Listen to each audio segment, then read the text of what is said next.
Hi, guys. This is a re recording of the opening for the February 2021 Figuring It Out episode. You're going to notice that the audio sounds a little different, but I just want to give you a brief introduction before I let the show go as it was originally recorded.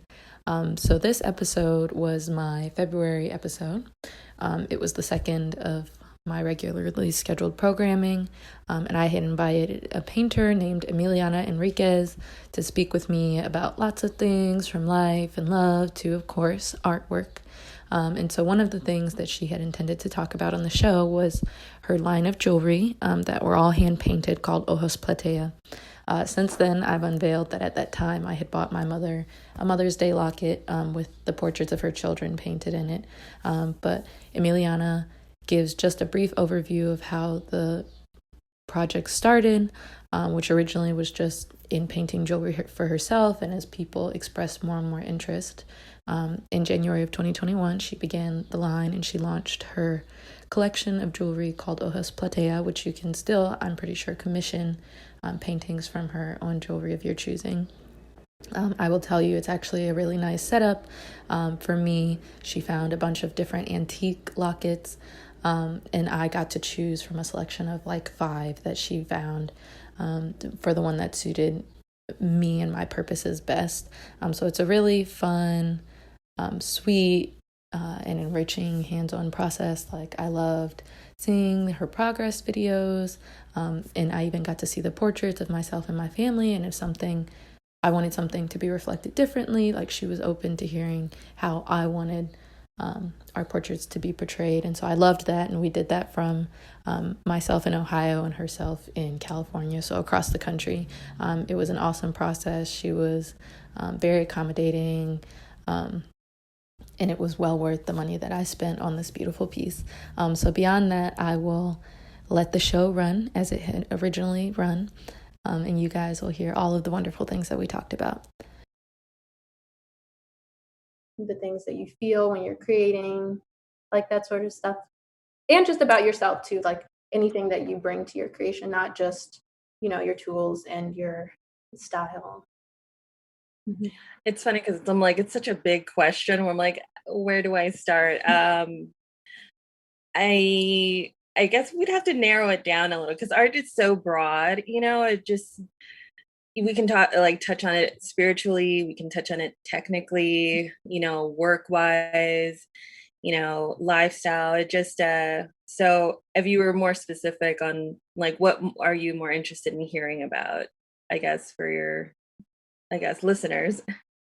Yeah, so I would really like to hear about the spiritual and emotional side of the things that you create and the pieces of yourself that you bring and the pieces that you might decide like are not always comfortable in the space or that you choose to grow in the space of your art or that are influenced by your art but maybe don't directly like impact the things that you create. It's like, oh. Um, well, I mean, I don't know if anybody read my short bio. I think you might have shared it on your profile. Mhm. I grew up kind of rough. I grew up in a little bit, a short time in Compton, Los Angeles, which I think everybody's heard of now. And from there, we moved to East Los Angeles. And I think because of my father, who was already kind of like he wasn't an artist, but he was, I would say, like an intellectual. So he always exposed me and my brother to like art and music. He made sure to take us to museums. If we showed any inclination towards the arts, he would encourage it. He would take me to the art store and say, like, you have $100 to spend here. And, as a kid, that's like $1,000,000. So you're just like going crazy and like grabbing everything. And um, it was, for me, it was a real lifesaver because it was very easy to kind of fall into gangs. And in the movies, it sounds kind of funny, like, oh, it's not like that easy, or it doesn't work that way, but it kind of does, because you are not around other artists, you're around other people who maybe their parents aren't around or something like that. And I got lucky that my parents were around and they were kind of guiding me and my brother. And it would just I got lucky in that I didn't fall into that lifestyle. I know friends who did. I know friends who ended up getting pregnant and getting married at like a really young age. I don't know what happened to them now, but I just, because I was so exposed to this other world, I just wanted to explore that rather than fall into what was common and expected of us, especially coming from like really poor neighborhoods like that. And so it was my saving grace. Like, I don't know what would have happened. And I don't really think about it too much. I just know that because of the arts, because of my dad, because I was able to focus myself into something that took me out of my element in a spiritual way. I think if anybody does art, it takes you out of your body, it takes you out of your environment and into another world. And I was able to do that for such a long part of my life. And now it's like my lifestyle. Uh, I can't imagine my life without it. That's why everything I have to do has to revolve around the arts in some way, and it's a lot of sacrifices because I don't get to have, I guess, what most 34-year-olds would have by now. And I'm okay with that because I feel like this is what I need to do. Like, this is Mhm. my calling. And I do think like hard work yields results. So if I'm like, it'll come. I have to like it triggers like a sort of faith, you have to have faith in this. You can't go in this and think like, oh, I'm just gonna fail, so I'm gonna do this. Like, you have to believe in some way that something good's gonna happen. And I think that's all a result of just being in the arts. I think it triggers all these different kinds of elements out of you that aren't normal. Like, if you went to school to be a doctor, you have so much security, you're going to fall into something eventually. Within Yeah. the arts, it's kind of, within the arts is very, you're Like just like, oh, like, I hope so. you know so I don't know if that answers the question, but it's my spirituality, it's my life. And uh yeah, I don't know if that answers that, but I hope it does. A oh, little bit. you did actually. I would like to explore more the idea of you said like art kind of like takes you. I don't know if I'm misquoting you, so if I am, please like clarify for me. But like it almost takes you out of like this world, and then Yeah. is something that like. And you're right. You have to put your faith into art because that's something. I'm a few years your junior, but like I'm starting to see very clearly is like if you want to pursue art, you're gonna have to be okay with not having the life path that you expect breeds security. Um, Exactly. yeah. I don't think it's denying that, because I was just listening to this guy on YouTube. I forget his name, but you know, it's it's the timing too. You might be an incredible artist and you might not get noticed for like 50 years. So you have to really be in it for yourself. And it's really hard, especially now, because everything is about what you can gain, like, what you get out of it. And especially with instant gratification, everything is like you want it quickly. Everything has to happen now. And if it doesn't happen now, then you don't really commit to it as long. And I remember hearing that, I think it was Coltrane, who I think played music for like 19 years before actually even being discovered. Mm, And I'm like, to have that kind of commitment, yeah. to your craft and to what you love, you have to have some kind of faith in something way beyond what you feel and are in this like material life. So Mhm. that's why I say like art has to be like a sort of a practice, a spirituality, a faith. And that is what religion is. It's like you have to believe in something that isn't physically there and in your presence. You have to just, you know, you do it for yourself. You don't do it for the outcome. If you're doing it for the outcome, I don't think you'll have much longevity in this. Yeah, no, that's very true.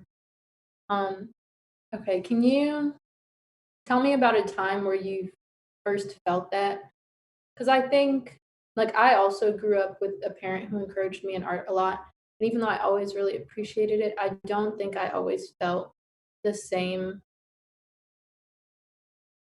How do I want to say this?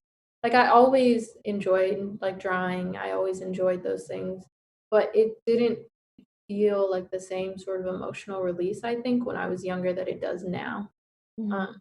So I don't know if that's the same for you or if that's different, but do you remember a time when you first felt like this faith, this like belief that this is truly like a path for you, this is like a spiritual outlet for you? You know, I mean, 2020.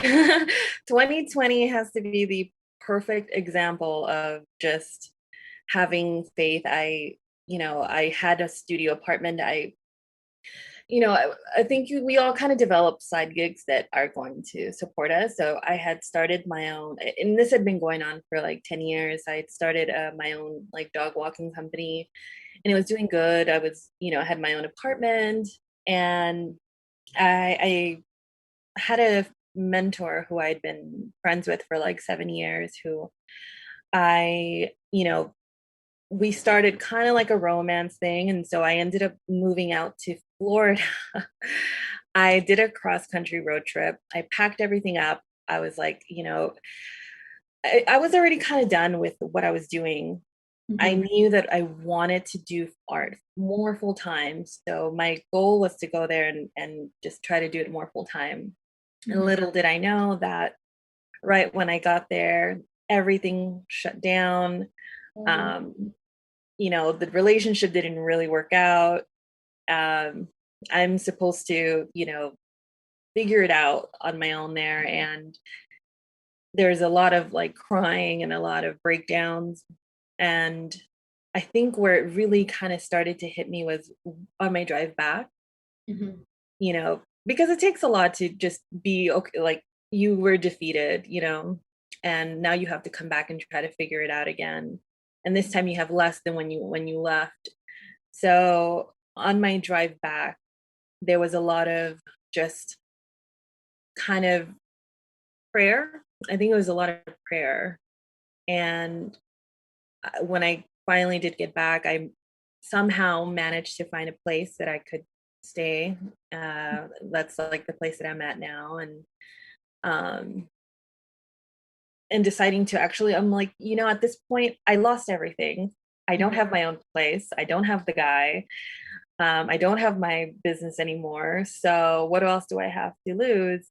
And I think those times when you really give it your all and you really aren't afraid to just go for it, Mhm. a lot of good can happen at it. A lot of bad too. I think people think that it's just going to be like everything's going to work out. Like, no, you'll have good and bad times. But in the beginning, that initial just having faith and prayer, I prayed a lot.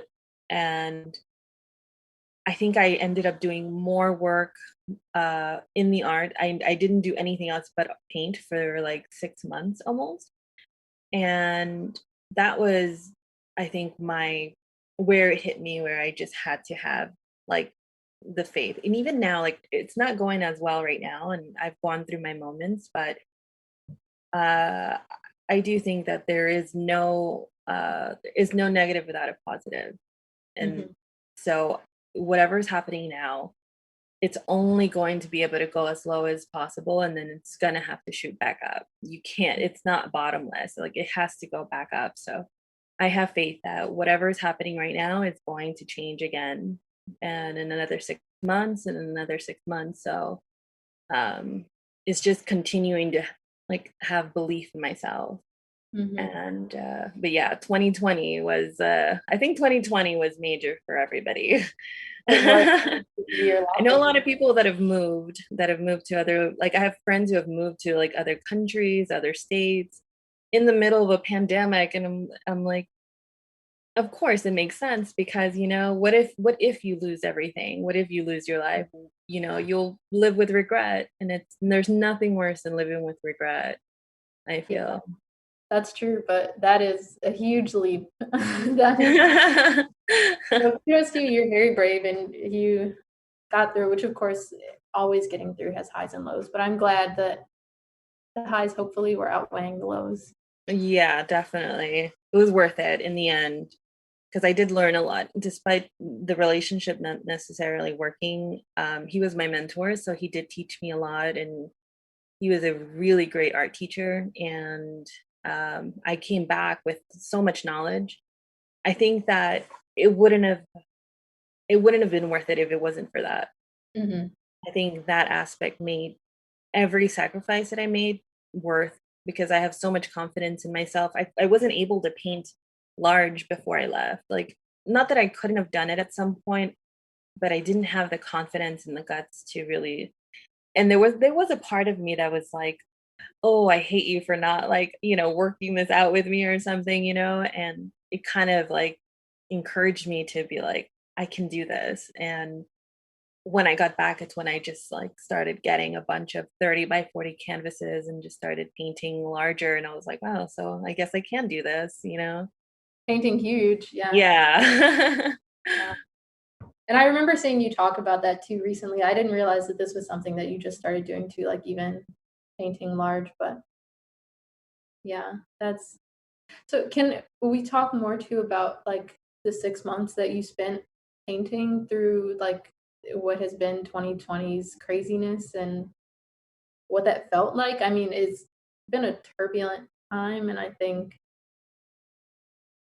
like for me personally, I hit a point where I could not create the way that I had been because it felt like too much, and so I'm interested to hear how you were able to spend that time like just creating. um, you know, I think as artists, we're introverts, so it's kind of easy to be like, yes, an excuse to just paint and not have to like find reasons why you can't go out.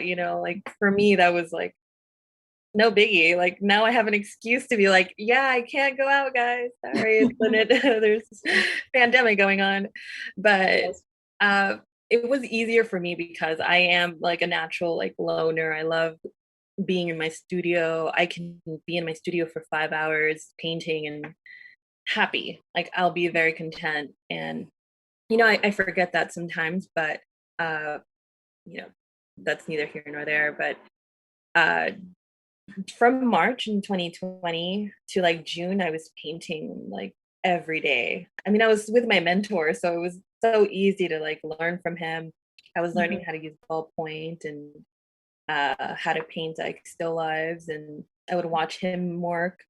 There was a lot of chaos in that too, but I was observing a lot, and even when a lot of the pauses were more from like when there was a lot of protesting going on and Mhm. there are so many injustices happening, especially like during the whole BLM and uh, the whole thing that happened during those times. And I I had stopped sometime in June, and I was finding it very difficult to get back into painting. And then I feel like you can turn anything into a reason to make art. And so I decided to create a project where I would involve every artist to make something or to donate something to like a charity. So I think part of why a lot of artists found it really hard to paint was it was this guilt that here's all these things going on, people are dying,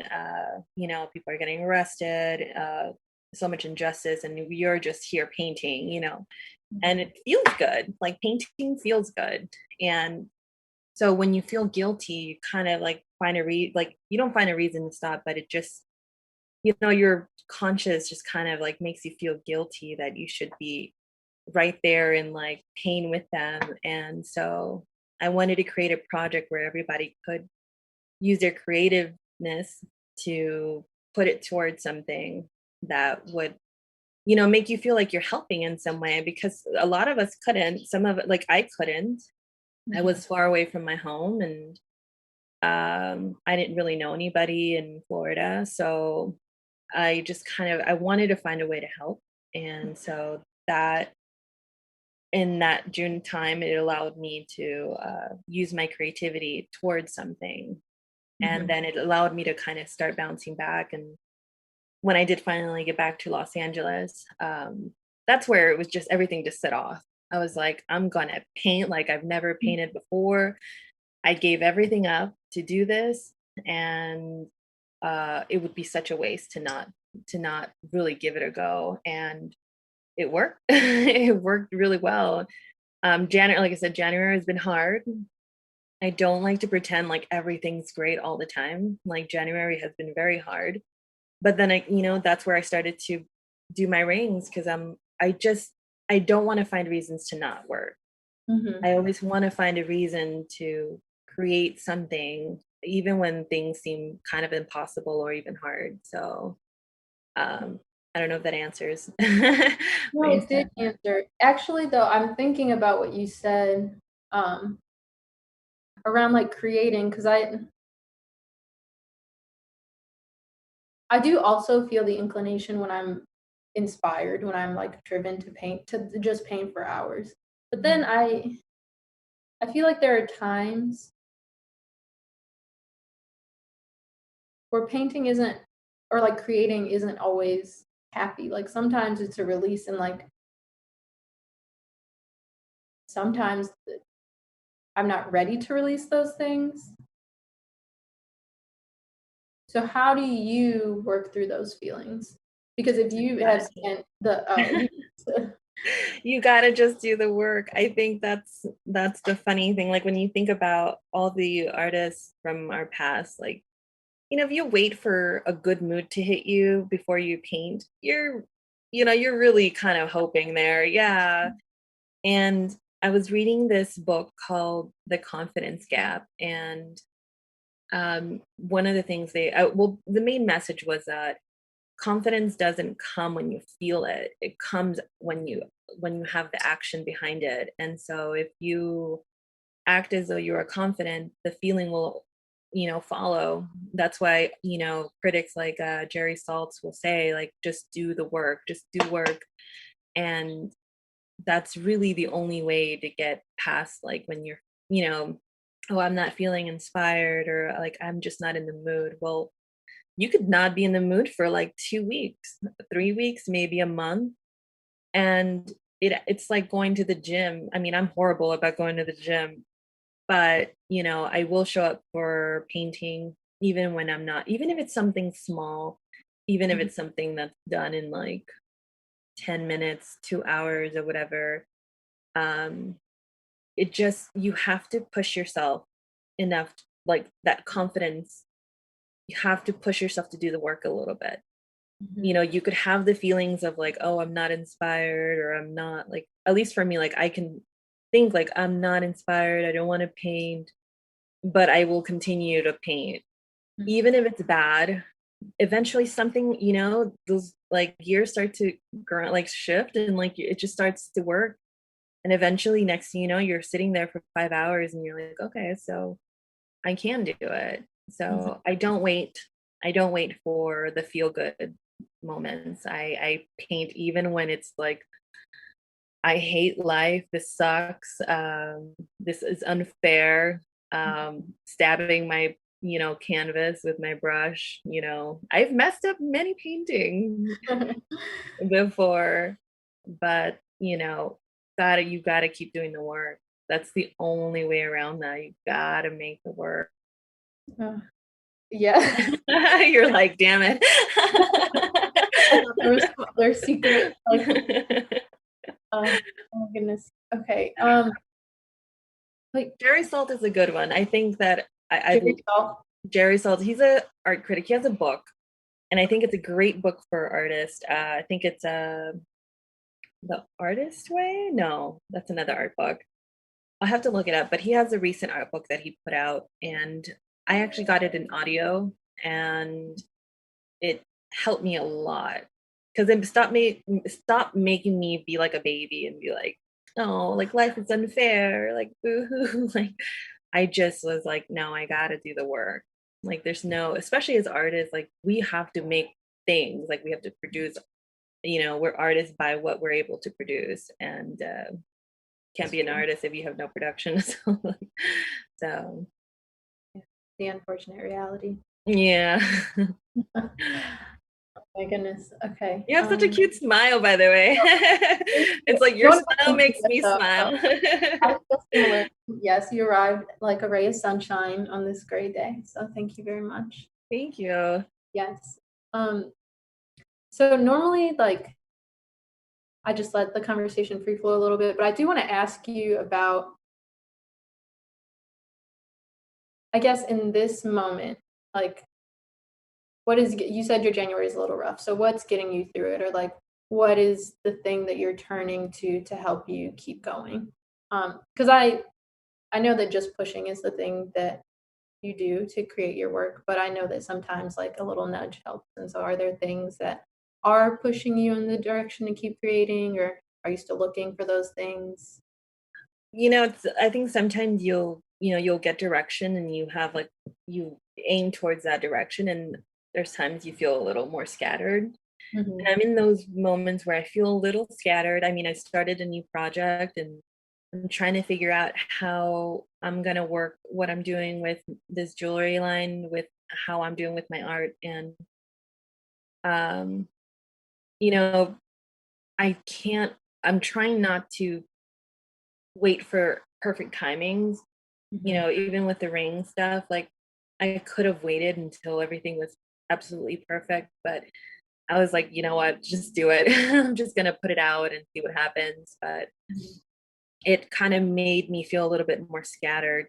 But I think that, I mean, that's okay. Like, I think that nothing is ever fully consistent. Like, at some point, something breaks or something doesn't work out, or something happens to your family. Like, there's always something that gets thrown in there that kind of shifts your gears a little bit. And so I'm a little off kilter in that I have my project that I want to do with my paintings, but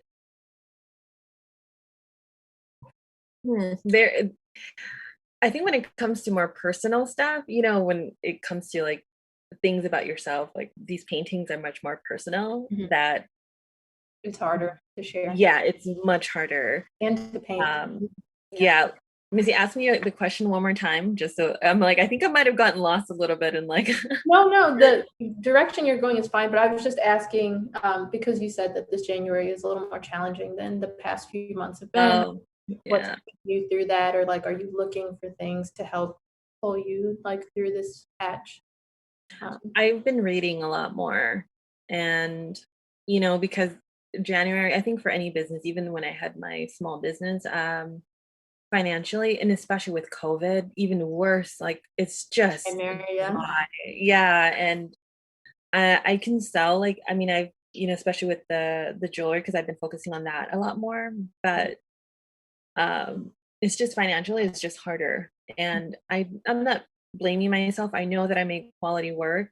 I know that right now it's tougher for everybody, and especially in January when everybody's like after shopping for like holidays and traveling and moving and things like that. So I don't try to like blame myself too much.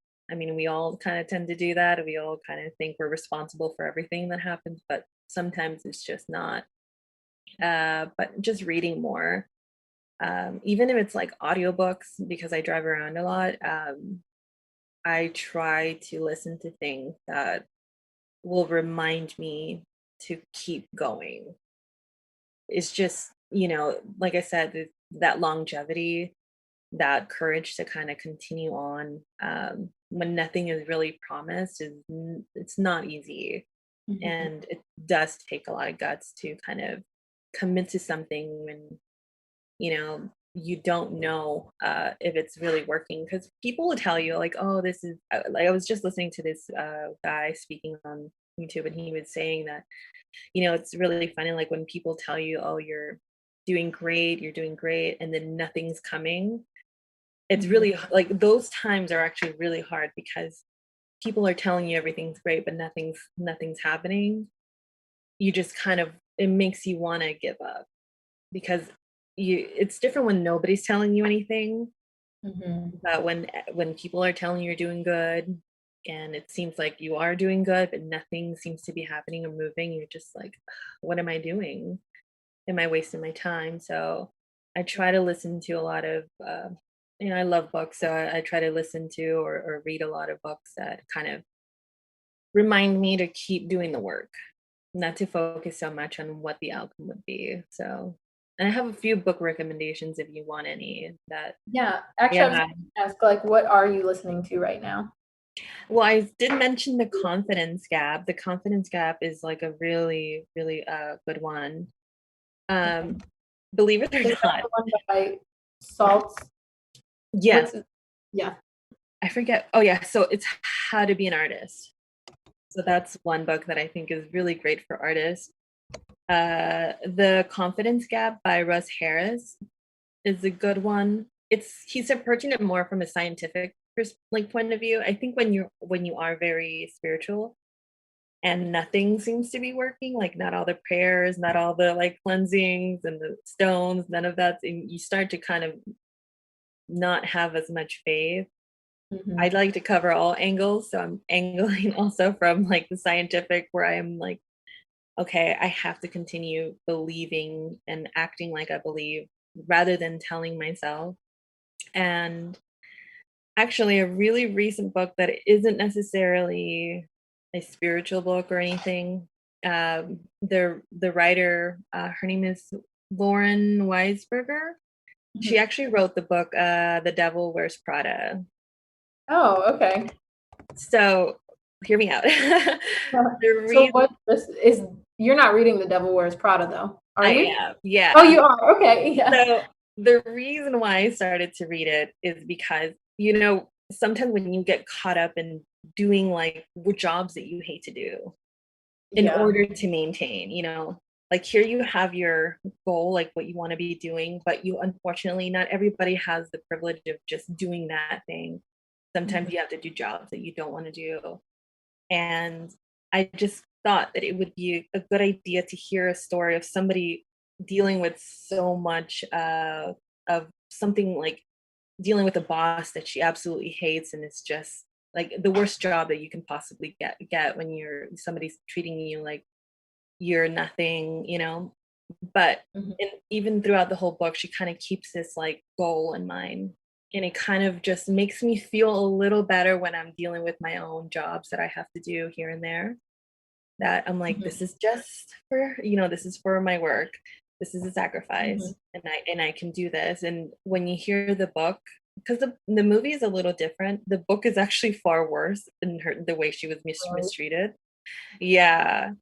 So when you hear that, you're just like, okay, if this girl can do it, I can do it too. It doesn't like somebody treating me a certain way or whatever. It's not personal. It's just what I have to do in order to continue doing what I really love to do. So, like I said, books, like reading certain kind of books, will kind of help and aid and in opinions and like ideas, because you have to figure out ways to kind of cover those angles, because not everybody's going to have the answer. Sometimes you do have to look for them yourself. And I'm like, well, and it kind of helped actually.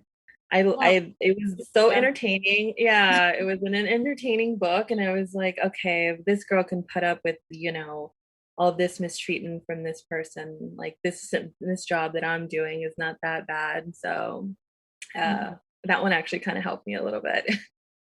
Well, and that makes me think too, like, even though as a creator, like, art is, I think, a part of who you are. Like, at least that's how I feel. Like, I do feel like I am a painter, I am a creator, all of these things. Sometimes it also doesn't feel like the best thing like the best job in the world or something like that. Like, sometimes it really does feel like hard work. So is that a thing that you're like ever struggling with? Like, especially with all the moving pieces of your Ojos Platea, like the fact that you're doing all of your own advertising, photography, and videography, and like, yeah, you're doing, yeah, when you list it like that, yeah. Like, you're doing a ton of different. Sometimes I think, no, you can kind of overwhelm yourself. Sometimes I'll put too much on my plate, and although the rings are something that I really did want to do, I do think that sometimes I have a tendency to do that when I'm afraid of something. Like I notice that when I do too much, like when I'm trying to take on too many projects, it's because I'm afraid of doing one particular thing. And that for me is always, it always comes back to the paintings that I am actually trying to work and put together. So I always try to be mindful to not spread myself too thin, because I always, when you really look at it, it's always, you're always trying to fill up some time for some reason. And it's either you feel that if you're, staying still means you're doing nothing. That's part of why you can become kind of like a workaholic, because you feel that every second of your time needs to be dedicated towards something, or else you're not doing it. Or it's also because I'm afraid to dedicate my full time and attention to doing my more personal paintings, because they require a lot more of me to open up much more emotionally, and especially when it regards to like my past and things that happened to me in my past and the people in my life back then. So now that I finally did get them out there, things are starting to calm down again. And but yeah, I do kind of like, I do the photography, I do like, put everything up on websites and like blog or whatever. And it's a lot. I don't recommend people, you always need help. You can't do this stuff on your own. It's when I do it on my own, it's like overwhelming. So I've made the mistake of taking on too many projects at once. Yeah, that is, and I think I grew up like in a way where you do get used to like just doing too many things at once. And I think especially like as an artist who can get really excited and get really invested in like your pieces and like the ideas you want to share and the things that you want to bring to your audience, like it is easy to get caught up in that feeling of doing too much and then like getting overwhelmed. The burnout. Yeah, and then burnout. Yeah. Yeah. That's why it's good to like pace yourself. Like when you do everything, I mean, eventually, and it's worse when like you do all the work and nothing comes of it. The burnout just comes and hits you like a ton of bricks, and you don't want to paint for a while, or you don't want to be around art for a while. So it's good to like pace yourself and say Well, have you ever had a moment where you really feel like nothing came from the work that you did? Like I see the things that you do and like I am always inspired. And so to me, like that doesn't even register that would be something that you would ever feel. Yes, like a lot of my paintings, I mean, if you guys could take a walk through, there's so many paintings that just did not work or didn't sell well. And, you put all this energy into them. And that's what I'm saying. Like it takes a level of faith to continue on, because, I mean, I don't know what artist doesn't have a studio full of paintings that are just sitting there, and not selling, even though they're beautiful, or, it was for a project or whatever. Yeah, every artist has like a studio full of paintings that are just sitting there that aren't working for anybody. So yeah. So what do you do with that feeling when you see those paintings? Like I try to put those away. Yeah. Yeah, because if you stare at them too much, you're just like, I try to rotate, whatever the newest paintings are, I put them up, or whatever I feel like this is what's going to trigger another project, or this is what I'm currently working on. Those are the only ones I have up. Like I have like right here, like stacks of like paintings in frames, like really beautiful like pieces and stuff. And like they're just like in the corner. Yeah, I can't because it's just too much. That's the whole, like, just keep doing the work thing. Sometimes you do just paint just to kind of paint and nothing comes of it. But I mean, they don't trigger anything bad. They're just you just start to wonder, like, wow, like, how much work have I actually made? I remember, I think it was a Picasso that had like over like 1,000 drawings and like paintings or something like that.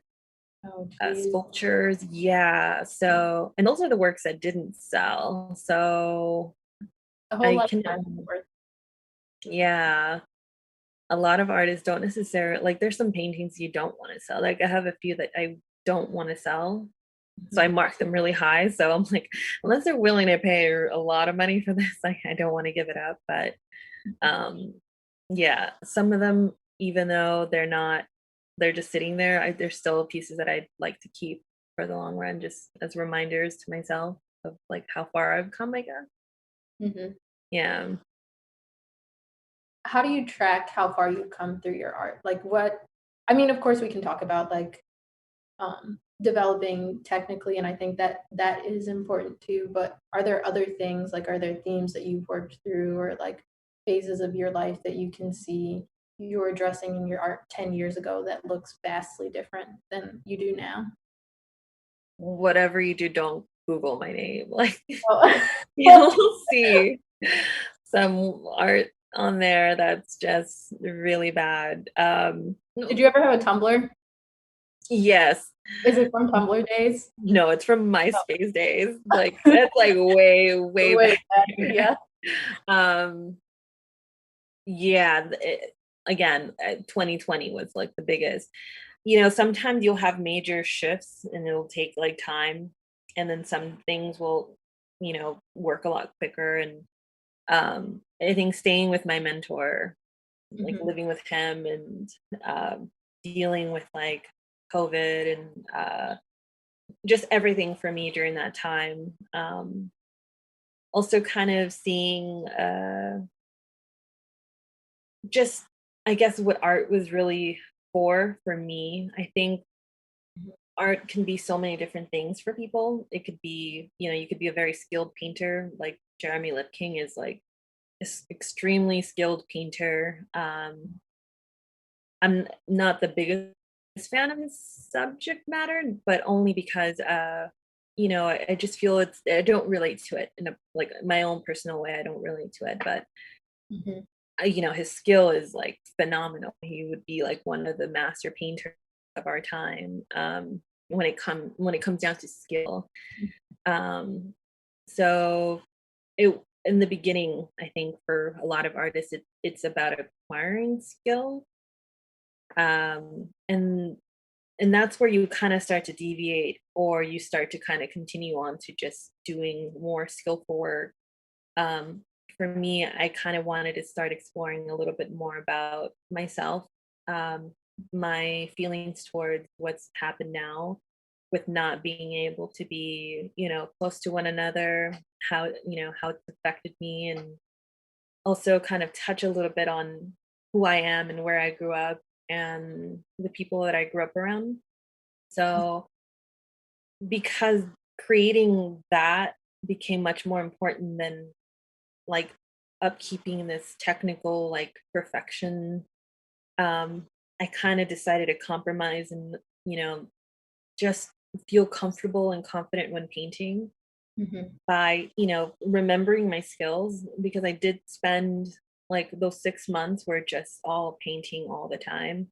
Mhm. um that I acquired a lot of knowledge in that, and that I kind of do continue to try to keep in, like, practice. I do still try to watch like tutorials or you know, ask for help from friends or other artists, but my main focus now is try to convey my story through my work Mhm. and not focus so much on what I think it's going to look like versus what I feel it's going to say to people when they see it. So this 2020 was like where my work started to kind of turn away from just making pretty paintings of pretty girls and pretty portraits to actually touching on like my past and growing up in East LA and you know, the idea of touch.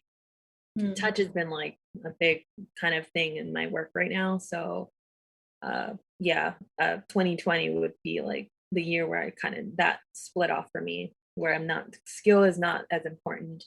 If not, I kind of find it boring now when it's like great, like it's so skillful, but what, you know, tell me something with it, you know? So yeah. So I kind of want to ask, like, and you mentioned this briefly just there at the end where you were talking about like um, touch is a really big thing, and I think that's something that most people can relate to, right? Like, I also am an introvert. I grew up an only child for a long time, and so I am used to being alone in a lot of ways. But the isolation that we've been experiencing now is like nothing I think most of us have ever experienced before. Um, and it reminds you of all of the simple things that are lacking in daily life, like just being able to hug a friend. Um, but you also mentioned like you're growing up in East LA, and so my question is, what are the things that as you move forward, you hope that your works convey? Um, I guess I don't really have a like a definitive answer to what I think um my work is going to be like. One of my favorite artists, she's like my idol. Her name is Lisa Yuskavage, and one thing that I love about her is that you know she didn't just find a style and decided like this is just all that I'm going to do, and she has continuously like transformed her work Mhm, appropriately throughout the years. You know, uh, as her life has changed, her work has changed with her, and you could see like the development.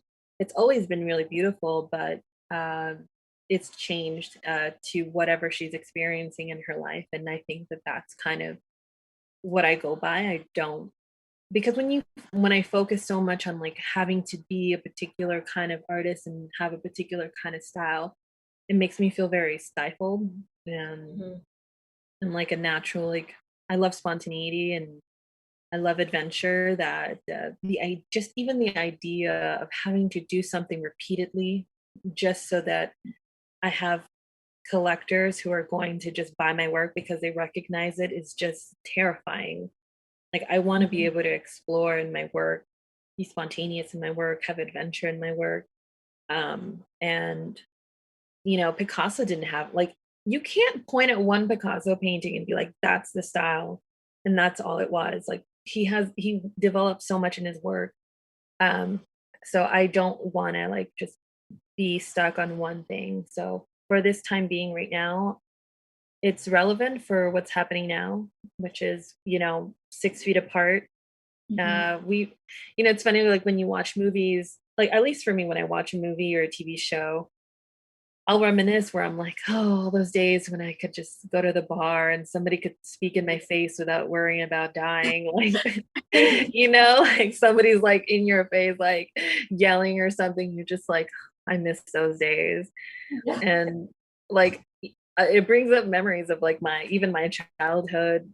And so that's what my paintings have a lot to do right now with uh, female friendships, like femininity, but like I said, also a touch of like what's happened in my past and what's happening now. But I miss my girlfriend. Like I miss hanging out with my girlfriends. I miss having those relationships. And I noticed that I started noticing that a lot of my paintings had women sitting very close to one another. And it wasn't even something that I was doing on purpose. You know, I either take reference photos myself or um, I find them online or have friends send me photographs. And I always was drawn to the images of like people kind of embracing each other, sitting next to each other, holding one another. Even like my hand paintings where, you know, they're touching each other. Mhm, Um, it's relevant to what it is now. So for me, it's like as long as it's relevant to what I'm feeling now, even if it has a touch of something from my past, it just has to be relevant to me now. mhm. Like it can't be work that I can't do this kind of work 10 years from now because it's just I don't know what's going to happen 10 years from now, and I don't want to commit to this is what I have to do from now on for always, you know. Mm-hmm. No. I know how it is in the art world, and you have to. But I think your painterly style or whatever way you paint is going to be what, people notice, rather than like the continuous work that it's just all the same. So Mhm. I And don't it'll be know if more that makes exciting. sense. Yeah. Yeah. I hope that I was like, I know I No, have I love talking about art, so I'm like, I hope I didn't like ramble on too far. no, you gave me a lot to think about. I'm thinking of what direction I would like to take our last 10 minutes in. Because I was intrigued by what you said about like spontaneity in a painting and thinking about how like paintings can sometimes take hours or days. And so how something that is like so prolonged and sometimes like so meditative can also be like very spontaneous at the same time. Um, and then also I was thinking of how you said you look back at your paintings that you're making now and you realize like people were touching, which is something you long for. And I wanted to ask, are there other things that you look back on in your previous works and you like come to a realization about yourself or about where your life was that you didn't realize was coming through in your work at the time, but that is like very palpable now? I think how not so committed I was. Because a lot of my work before was it was just about acquiring skill. Mhm. But I think survival mode kind of hit me this year, where I decided to not look for a job and see if I could really live off of my work.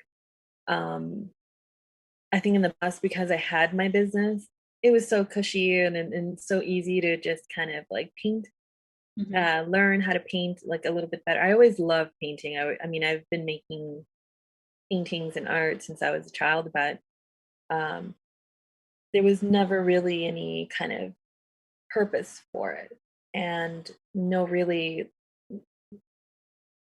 I think because I didn't have an education in art, to me, art, at least in the beginning, was more about skill. Mhm.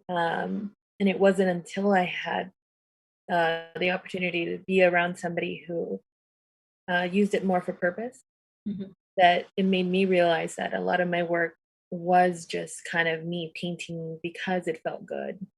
Mhm. And I'm fortunate that I came to a certain realization where uh, I realized that I could use it for something, and that being telling my own story, at least for now, to tell my story and to kind of talk about myself and where I've come from and see if it's relatable to others who come from similar backgrounds.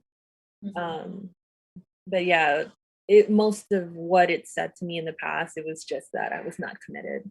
I was not really committed to going in it for the long haul. And I remember there would be times where I'd be really sad that it just wasn't working. Like it would nothing was really clicking.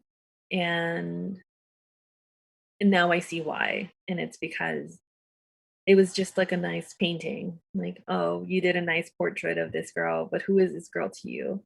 Why did you pick this portrait? Mhm. And now I'm very like I have files of photographs, and sometimes I still can't find the right one, because I'm looking for that right image. And back then it would just be like, oh, she's pretty, like let me paint that, and then Mhm. wonder why nobody was really responding to it. So I think now people are responding because they can sense or feel an essence about me that isn't really spoken or seen through my pictures, like my own personal pictures at least.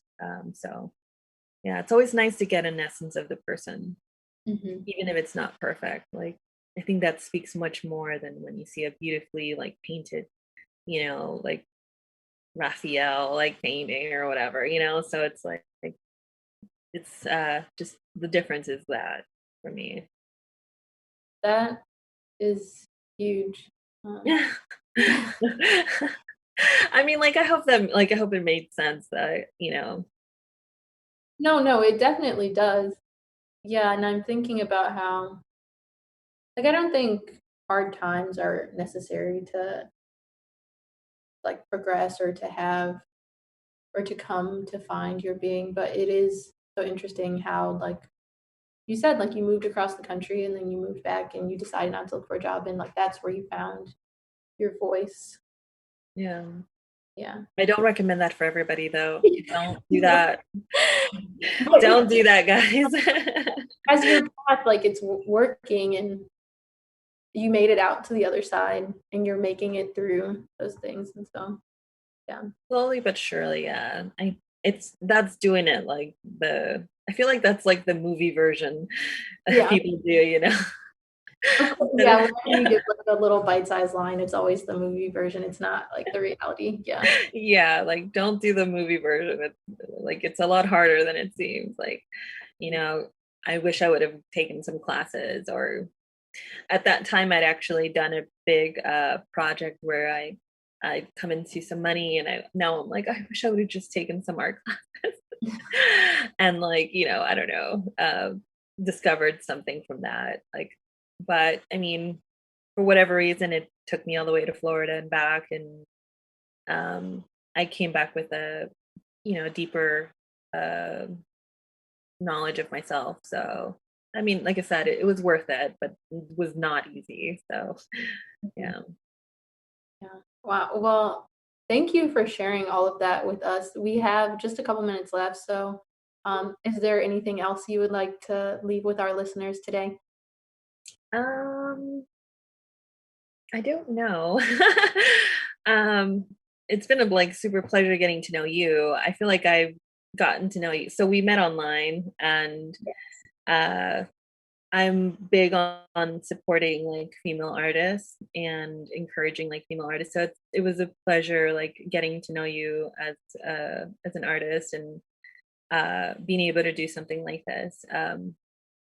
I think if it wasn't for like a community, uh, I wouldn't be like half where I'm at right now. So it's good to like support one another, especially as women of color. Like it's a lot harder for us, so it's nice to know that we have support within like this and like with each other. So that's, at least I'm saying that to you, like I think Yes. it's really No, great. I agree. And yeah, I think for all of its shortcomings, the internet can be a great place to also build community. And so I'm glad we could be having this conversation too. Exactly. Yeah. Yay. So thank you for coming. Of course, I'll chat with you later. Thank Thanks you. for listening, guys. This was Figuring It Out with Amber GM. And if you continue on, there will be more to listen to on Verge. Have a great day. You too. Bye. Bye.